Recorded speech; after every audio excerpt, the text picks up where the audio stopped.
మీడియాలో జరుగుతున్న దుష్ప్రచారం పట్ల బీఆర్ఎస్ నేతలు గచ్చిబౌలి సిసిఎస్ లో ఫిర్యాదు చేశారు.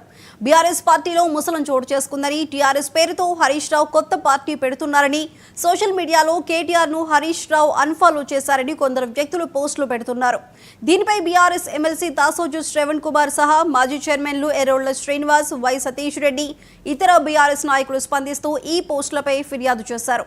ఈ సందర్భంగా దాసోజు శ్రవణ్ మాట్లాడుతూ, బీఆర్ఎస్ రజతోత్సవ సభ జరిగినప్పటి నుంచి కాంగ్రెస్ నాయకులకు నిద్ర పట్టడం లేదని అన్నారు. సోషల్ మీడియా వేదికగా కాంగ్రెస్ కుట్రలు చేస్తూ ఉండటం సిగ్గుమాలిన చర్య అని ఆగ్రహం వ్యక్తం చేశారు.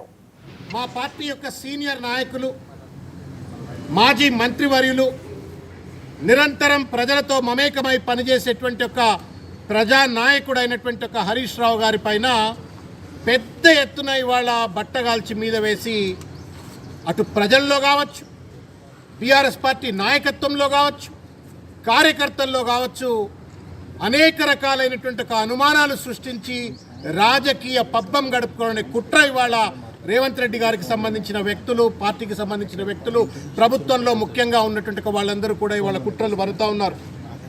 ఎంత నీచానికి ఒడిగట్టినరు అంటే ఇవాళ వాళ్ళిద్దరూ బావా బొమ్మర్దులైనప్పటికీ కూడా సొంత అన్నదమ్ములు లెక్క ఉంటారు. వాళ్ళు కేటీఆర్ గారు, హరీష్ రావు గారు రెండు పిల్లర్స్ లెక్క పార్టీకి నిరంతరంగా పనిచేసేటువంటి ఒక కృష్ణార్జున్ లెక్క పనిచేసేటువంటి ఒక అత్యంత సయోధ్య అవగాహన కలిగినటువంటి ఒక సంబంధ బాంధవ్యాలను ఆ ఇద్దరి నాయకుల మధ్యన, కేటీఆర్ గారి తర్వాత హరీష్ రావు గారి మధ్యన వైరుధ్యాలు సృష్టించే ఒక ప్రయత్నం చేస్తూ ఉన్నారు.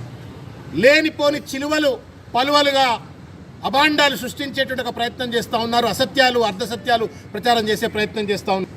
మా పార్టీ యొక్క సీనియర్ నాయకులు, మాజీ మంత్రివర్యులు, నిరంతరం ప్రజలతో మమేకమై పనిచేసేటువంటి ఒక ప్రజానాయకుడైనటువంటి ఒక హరీష్ రావు గారి పైన